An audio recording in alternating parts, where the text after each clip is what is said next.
ব্যক্তিগতভাৱে জুবিন গাৰ্গ মোৰ দাদা হয় আৰু ব্যক্তিগতভাৱে কেতিয়াবা ইহঁতকেইটাক পাবলৈ হ'লেতো আমি পিটন দিম, এইটো একদম চিধা চিধি কথা। এতিয়া কথাটো হৈছে আমাৰ সাংগঠনিক স্থিতিটো হৈছে আজি আমি এজাহাৰ দিব আৰু গ্ৰেপ্তাৰ কৰিব লাগিব। এতিয়া নিষিদ্ধ কৰিছে শ্যামকানু মহন্তক, আমি হিমন্ত বিশ্ব শৰ্মাক ধন্যবাদ দিছোঁ।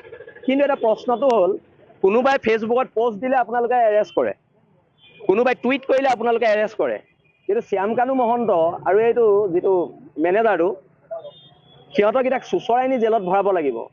এইখন চৰকাৰেতো আমাৰ ওপৰতো NSA লগাইছে, কিন্তু এতিয়া সিহঁতৰ ওপৰত NSAতকৈ ভয়াৱহ ধাৰা লগাব লাগিব।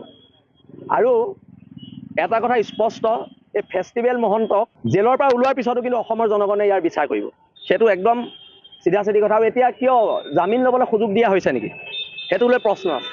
আৰু শ্যামকানু মহন্ত ক'ত আছে, জুবিনৰ এই মেনেজাৰটো ক'ত আছে, এই গোটেইখিনি চৰকাৰে ৰাজহুৱা কৰক, নহ'লে কিন্তু আকৌ পুনৰ অসমৰ নৱপ্ৰজন্ম, বীৰ লাচিত থানা অসম বিভিন্ন দল সংগঠন আকৌ ৰাজপথত কিন্তু নামিব।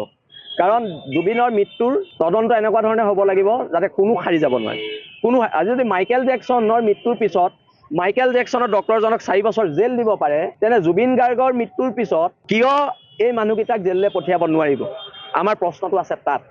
আৰু এটা কথা স্পষ্ট, যদি কিন্তু এৰেষ্ট নহয় তেতিয়াহ'লে কিন্তু অসম পুনৰ জ্বলিব।